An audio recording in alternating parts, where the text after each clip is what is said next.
Hello everyone, welcome to my channel. हम पढ़ेंगे class 7th का चैप्टर 5th, इसका नाम है जल।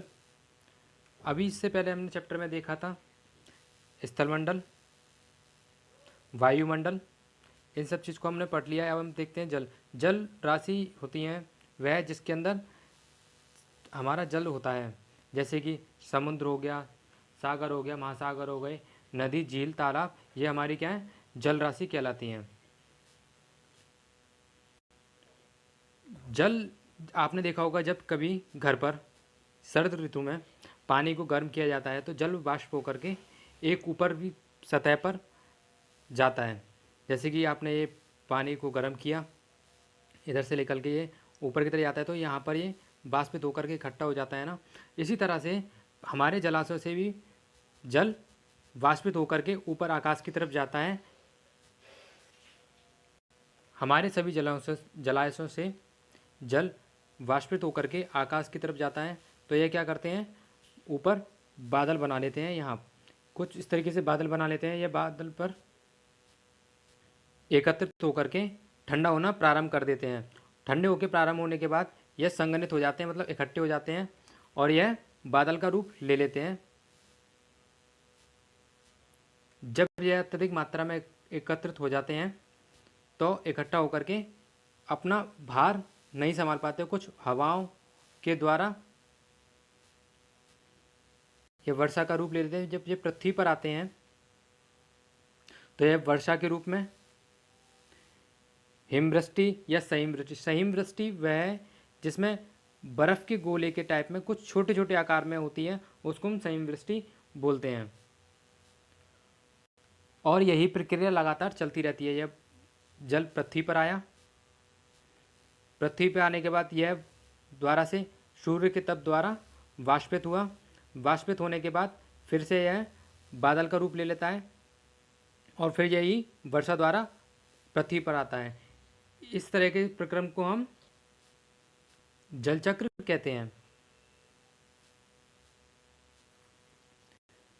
जैसा कि हम अपने दिन प्रतिदिन की क्रिया में कुछ जल का प्रयोग करते हैं, वह कैसा जल होता है, अलवणीय जल होता है। जैसे कि समुद्र में, महासागरों में लवणीय जल पाया जाता है।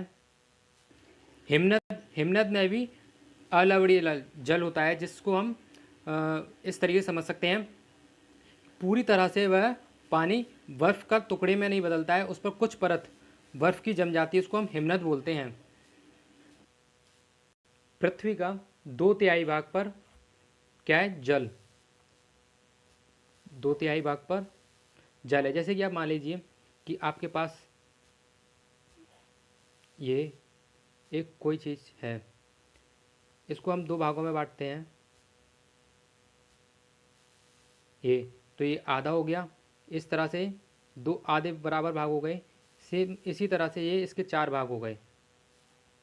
तो अगर इसके 3 हिस्सों को हम हटा दें या किसी चीज़ को दे दें तो उसके 3 हिस्से उसके पास चले जाएंगे, ये बचा हुआ उसका 1 भाग। तो इसी तरह से पृथ्वी पर ही 2/3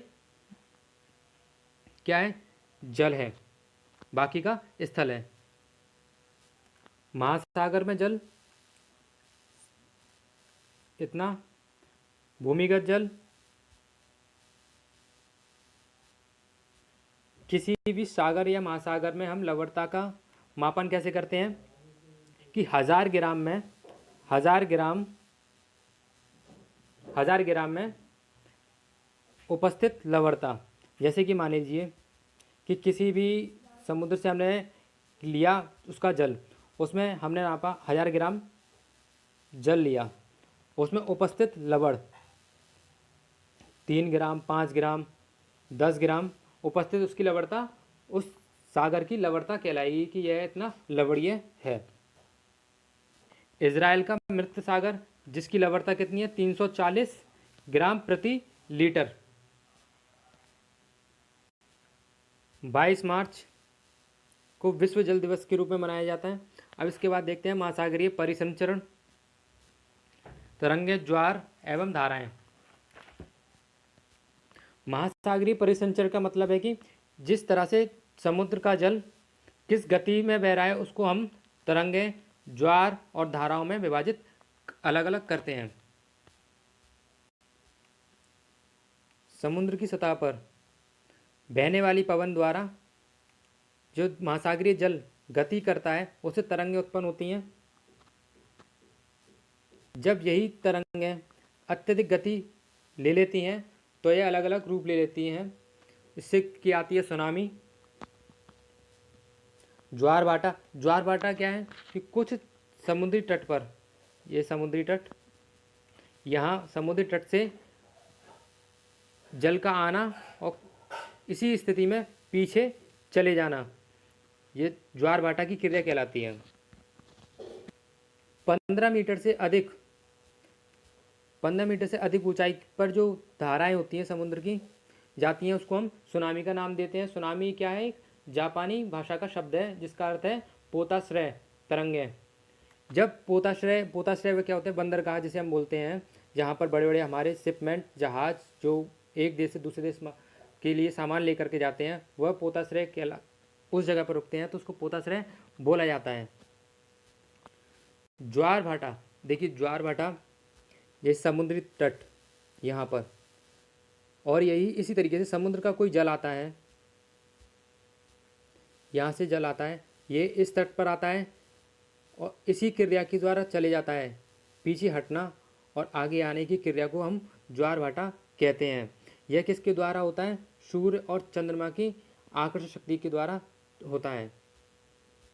इसमें दो शब्द हैं, ज्वार। ज्वार क्या होगा?